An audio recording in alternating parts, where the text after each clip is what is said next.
In the vast darkness of our solar system, 886 million miles from Earth, orbits a small moon that may hold one of humanity's greatest discoveries. This is Enceladus, Saturn's sixth largest moon, and it's hiding an ocean beneath its icy shell, an ocean that could be teeming with life. Recent discoveries have sent shockwaves through the scientific community. Heat signatures, organic molecules, geysers shooting water hundreds of miles into space. Every piece of evidence points to the same incredible possibility. We may not be alone. This is the story of how a tiny frozen world became the most promising place to find alien life in our solar system.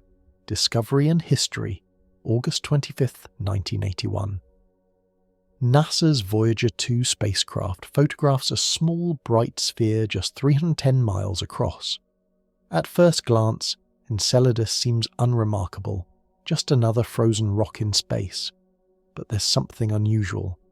Enceladus reflects nearly 100% of the sunlight that hits it, making it the most reflective body in our entire solar system. Scientists wonder, why is it so clean? Where are the craters? The answer would take 24 years to reveal itself. July 14, 2005. The Cassini spacecraft begins studying Saturn's moons in unprecedented detail. As Cassini approaches Enceladus for its first close flyby, instruments detect something incredible. Plumes, massive geysers of water erupting from the moon's south pole, shooting ice particles hundreds of miles into space. This changes everything. Geysers require heat, they require liquid water. Enceladus, this tiny moon, shouldn't have any of these things, but it does. The hidden ocean. Over the next decade, Cassini makes multiple flybys of Enceladus, each revealing more tantalizing clues. The spacecraft flies directly through the plumes, analyzing their composition: water, salt, silica particles, and complex organic molecules, the building blocks of life. But where is this water coming from?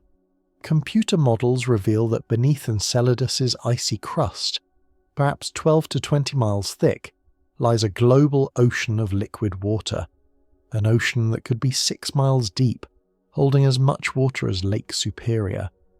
A moon smaller than the length of England, harbouring an entire ocean beneath its frozen surface. An ocean that has existed for potentially billions of years. But here's what makes this discovery truly revolutionary. This isn't stagnant water locked away in darkness. The geysers prove the ocean is in direct contact with the surface. Any life in that ocean could be ejected into space, where we can study it without drilling through miles of ice. Enceladus is offering us samples of its hidden ocean, delivered directly to our spacecraft.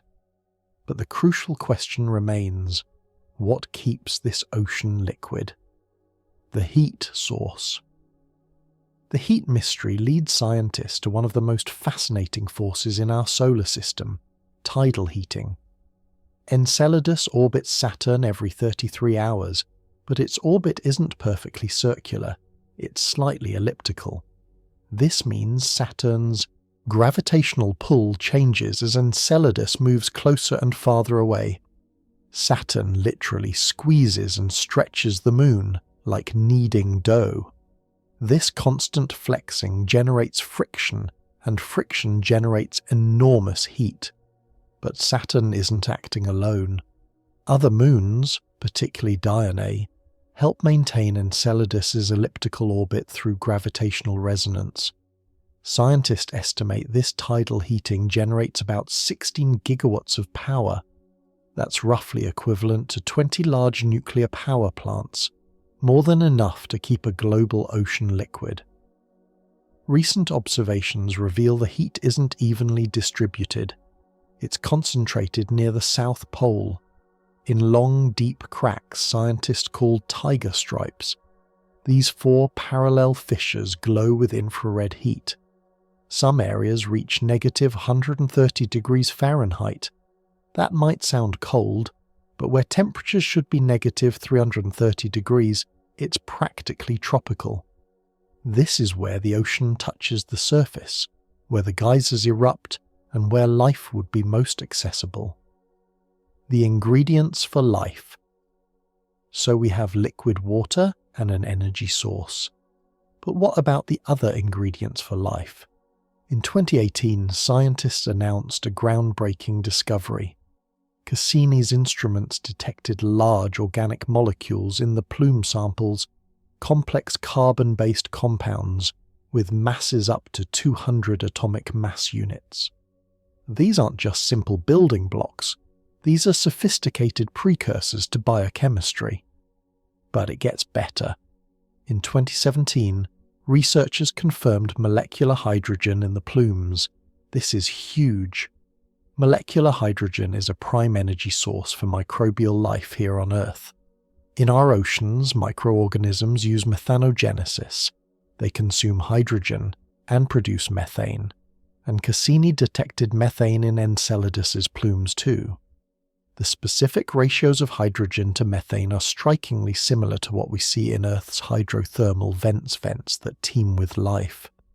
Deep in Earth's oceans, where sunlight never reaches, hot water erupts from cracks in the seafloor.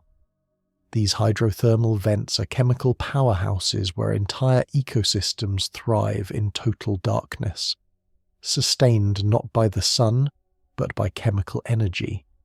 Tube worms, crabs, fish, and countless microorganisms all living without photosynthesis.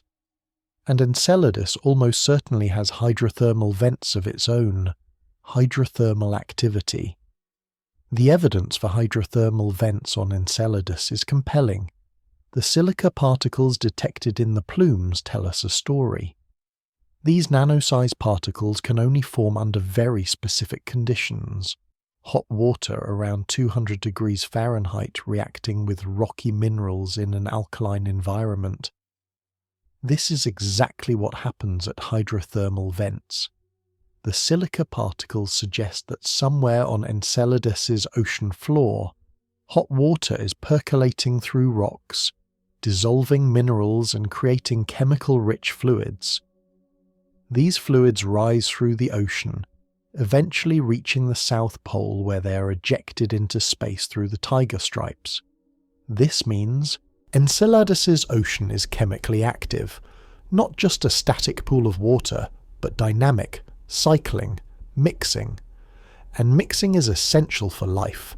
The salt detected in the plumes is a complex mixture of sodium chloride, potassium salts, and carbonates. This chemical signature tells us the water has been in prolonged contact with a rocky core. This ocean has chemistry, energy, and complexity, all the fundamental ingredients life requires.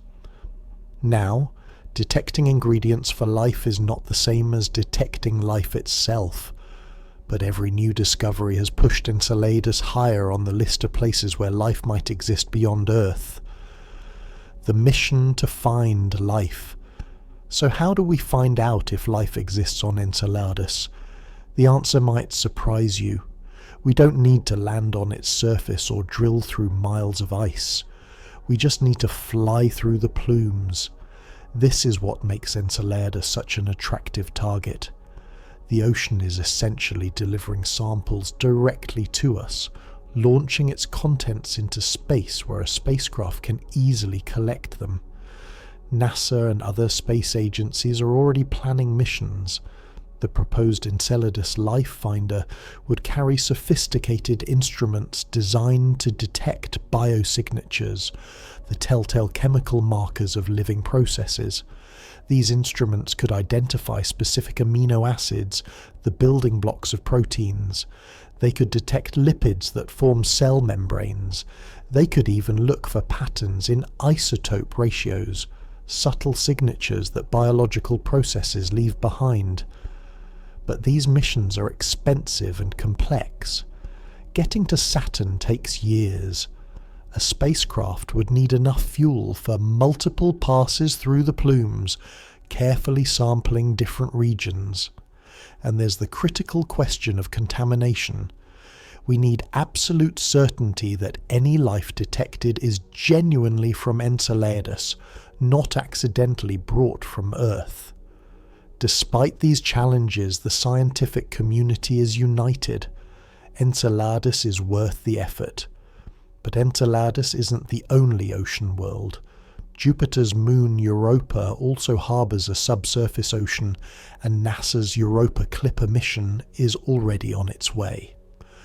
We're living in an extraordinary time. Our solar system is now understood to be filled with potentially habitable worlds with water, chemistry, and energy. Conclusion. When we look up at Saturn through a telescope, we see the rings, magnificent, elegant, impossible to ignore. But zoom in on one tiny dot orbiting that giant planet, and you'll find something even more profound. Enceladus reminds us that life doesn't need to exist on the surface of a planet warmed by a star. It can thrive in the most unlikely places, in the darkness of a subsurface ocean, heated not by sunlight but by the gravitational embrace of a giant planet. If life exists on Enceladus, it developed completely independently from life on Earth. It would represent a second origin of life, proof that biology isn't a cosmic accident, but perhaps an inevitable outcome when the right conditions exist. And if life arose twice in our solar system alone, imagine what that means for the universe. Billions of galaxies, each containing billions of stars, many with planets, and likely many with moons like Enceladus. We may not be alone. In fact, if Enceladus teaches us anything, it's that life might be far more common than we ever dared to imagine. The tiny frozen moon, shooting geysers into space, may hold the answer to humanity's oldest question. Are we alone in the universe? The answer could be waiting for us, 886 million miles away beneath the ice.